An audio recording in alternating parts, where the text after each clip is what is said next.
नमस्कार दोस्तों, स्वागत है आप सबका अपने चैनल में। मेरा नाम है शक्ति कुमार सिंह और 15 तारीख, 16 तारीख, 17 तारीख, 18 इन चारों पांचों दिन के अंदर आप लोग के सीयूटी के एग्जामिनेशन थे। इसलिए मैंने बीच में कोई भी मैंने वीडियो नहीं बनाई।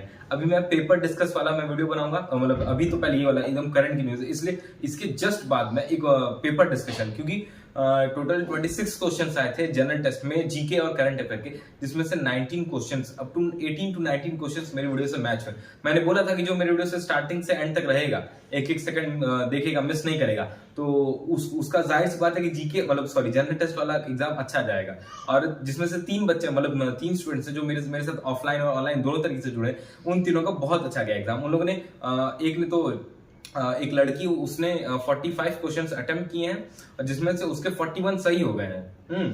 तो ऐसा अच्छा गया। और लेकिन जैसे सीयूटी का जो जनरल टेस्ट का एग्जामिनेशन था, वो एक तरह से देखा जाए तो बिना किसी सिस्टम के साथ ही दे दिया गया। क्यों? क्योंकि अच्छा चलिए, मैं नेक्स्ट आने वाले मैं पार्ट में बताऊंगा। पहले स्टार्ट कर देखिए, जो सबसे रिसेंट न्यूज हमारे क्या है, वो जो यूजी का एग्जामिनेशन जो कानपुर में करवाया गया था 15 तारीख को, जनरल टेस्ट वाला, उसको कैंसिल कर दिया गया। क्यों कैंसिल कर दिया गया? क्योंकि वहां पे ऐसे बहुत से बच्चे क्लेम करते, और स्टूडेंट्स और टीचर सब क्लेम कर रहे हैं कि वो पेपर लीक हो चुका है। अब पहले से लीक इन द सेंस कैसे, जो रूल होता है नॉर्मली एनटी का, यही रूल, एनटी का कोई भी वनडे एग्जामिनेशन का यही रूल है कि अब एग्जाम से पहले जो लिफाफे आते हैं वो पूरी सील पैक होने चाहिए। ठीक, तो वहां पे वो सील ऑलरेडी पहले से हटी थी, बच्चों के सामने उस सील को फाड़ना रहता, तभी तो उन लोगों को विश्वास होगा। अब ऐसा क्या होगा कि वो लोग क्वेश्चन पेपर एक दो दिन पहले आ गया होगा, तो उन लोग सेटिंग की वजह से बहुत लोगों को बांट देंगे क्वेश्चन पेपर, बता देंगे ऐसा। तो ऐसा क्लेम किया जा रहा है। एंड अब से एनटीए ने देखिए इसको माना नहीं, बिल्कुल भी नहीं माना। तो उन लोगों ने क्या लिखा, देखिए, NTA says wrong questions papers was distributed at centre in Kanpur. Wrong question paper कैसे हो गया भाई? जनरल टेस्ट का उस दिन एग्जाम था और लैंग्वेज का एग्जाम था, तो उस दिन वही दोनों उन्हीं सब्जेक्ट्स के ना पेपर वहां पर डिस्ट्रीब्यूट किए जाएंगे। तो ये एनटीए मैं खुद नहीं सोच रहा कि वो अपना इमेज एक तरीके से खराब कर रहा है। और इलाहाबाद यूनिवर्सिटी ने आज की न्यूज, इलाहाबाद यूनिवर्सिटी ने भी ऐसा उन लोग ने ड्राफ्ट किया, रिपोर्ट दिया कि वो लोग भी अब सीयूटी से एनटीए से बाहर होने वाले। वो लोग अपना जो एंट्रेंस एग्जाम है वो लोग अलग से करवाएंगे खुद से, जैसे पहले बीएचयू एयूडीयू कराता था वैसे। और इस बार के कट ऑफ नॉर्मली पेपर तो एक्सपेक्ट था कि मॉडरेट ही आएगा, मॉडरेट ही पेपर था, लेकिन जो सब्जेक्ट वाइज देखे तो हार्ड दे दिए। जैसे जनरल टेस्ट में जीके का जो पोर्शन था, जो अगर 11th 12th में उसका पीसीएम भी होगा, तो उसके लिए बहुत हार्ड हो गया था। और जिसका मैथ्स नहीं था उसके लिए बहुत हार्ड हो गया था। क्यों? क्योंकि भाई साहब जो क्वेश्चन पेपर उसमें ट्रिग्नोमेट्री के भी क्वेश्चन है। अब ट्रिग्नोमेट्री में पूरी ये भी नहीं कि जिन लोग को पूरी वैल्यूज याद होगी वही कर पाएगा क्वेश्चन, ऐसे क्वेश्चन उसमें पूछे गए जनरल टेस्ट में। और रीजनिंग भी हार्ड पूछा ही गया था। बहुत चीज सिलेबस में नहीं थी, उसके अलावा भी पूछ दिया गया है। अब जैसे करंट अफेयर में हम लोग ज्यादा से ज्यादा 6 महीने करना पड़ेंगे। अब भाई साहब इन्होंने क्या किया, टोटल 12 से 13 महीने पुराने करंट अफेयर के क्वेश्चंस को इसमें डाल दिया। तो एक सिस्टम के वाइज चलना चाहिए सीयूटी को, एनटीए को, लेकिन उन्होंने ऐसा कुछ किया ही नहीं। रिसेंट न्यूज हमारी यही कि 220 स्टूडेंट्स को फिर से एग्जाम रिकंडक्ट करवाया जाएगा उस सेंटर पे, सिर्फ 220, यानी और सब बच्चे क्या देंगे? एक ये क्वेश्चन है, तो एक मेरा उन लोग से एक रिक्वेस्ट है कि एनटी वालों से कि आप लोग ऐसा ना करें। आप लोग की इमेज बहुत अच्छी थी। पहले तो आप लोगों ने सीबीटी से डायरेक्ट ओएमआर करवा दिया, बच्चों का टाइम बहुत वेस्ट हुआ। उसी में बीच में जो आप लोग बायोमेट्रिक करवा रहे हैं, एंट्री करवा रहे हैं, फोटो साइन अप करवा रहे हैं, सब कुछ करवा रहे हैं। बच्चों के पास 20 मिनट टाइम है, तो 20 मिनट में क्या ही कर लेंगे वो। अब ये एक तरीके से उन लोग अपने जो सीयूटी वाले, एनटी वाले, सब बच्चों के करियर के साथ खेल रहे हैं। यही हमारा करियर मेकिंग ईयर है। 3 से 4 साल के बाद हम लोग को कोई ना कोई कॉम्पिटेटिव एग्जाम देना पड़ेगा जॉब के लिए, और उसी में इन लोग 1 साल 2 साल ऐसे ही फंसा दे रहे हैं।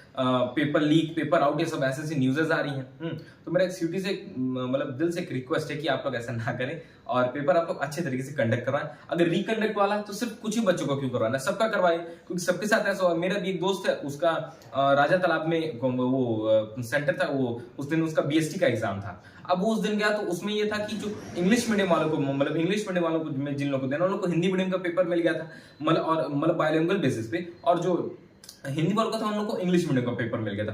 तो ये क्या है, जो बिल्कुल इंग्लिश अच्छे से नहीं जानता, वो कैसे उस पेपर को सॉल्व करेगा? उसके बाद क्या हुआ कि वहां पे बहुत हंगामा चला। उसके बाद भी सेंटर वालों ने लाठीचार्ज करवा दी, सेंटर वालों ने मारा। वहां पे मालवी एकेडमी के टीचर्स गए थे, उनको उन लोगों ने कॉलर पकड़ के बाहर निकाला। तो ये एक तरीके से गुंडागर्दी है। आप लोग की गलती, उसके बाद आप लोग भी मान नहीं रहे हैं।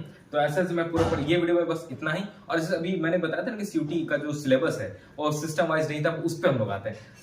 सिस्टम वाइज इसलिए नहीं है। करंट अफेयर्स आप लोग 12-12, 13-13 महीने पुराना देते हो और सिलेबस में लिखो कि अप टू 6 मंथ्स का ही पढ़ना पड़ेगा, नहीं तो 1 ईयर का, 1 ईयर से पुराने करंट अफेयर्स दे रहे हो। उसके बाद मैथ्स में हम लोग आए तो ऐसे क्वेश्चन आप लोग दे रहे हो जो अगर 11 वो देखा जाए तो 11 12 के पर्सपेक्टिव से हो जा रहे हैं। कुछ क्वेश्चन आते थे। और रीजनिंग तो आप लोग एसएससी लेवल दे रहे हो। ये वन डे एग्जाम से इसका अगर लेवल हम लोग देखें तो सिर्फ डी लेवल है, लेकिन फिर भी इतने हार्ड क्वेश्चन कि 12th के बाद हम नॉर्मली स्टूडेंट्स के पास 2 महीने का टाइम रहता है। सिर्फ रिजल्ट रिजल्ट निकला तो मेरे ख्याल से 10-15 दिन हुआ है, और उसके पहले हमारे पास एक से 2 महीने का टाइम था। तो 1 से 2 महीने में वो क्या करेगा। कट ऑफ भाई साहब ऐसे सबको लगता है, पिछले साल भी लगा था कि कट ऑफ लो जाएगा, जब मैंने दिया था लो जाएगा, लेकिन लो नहीं, बहुत हाई चला गया था। 600 में से 590 डायरेक्ट चला गया था फर्स्ट राउंड में, ऐसे हुआ है। तो सीयूटी को मेरे अच्छे से रिक्वेस्ट है कि आप लोग कुछ भी करें तो मतलब आने वाले टाइम में या फिर इसी टाइम का जितना भी एग्जाम करवा रहे हैं आप लोग बहुत अच्छे तरीके से करवाएं और वापस से सीबीटी वाला करवा दें। मेरा एकदम हम्बल रिक्वेस्ट है।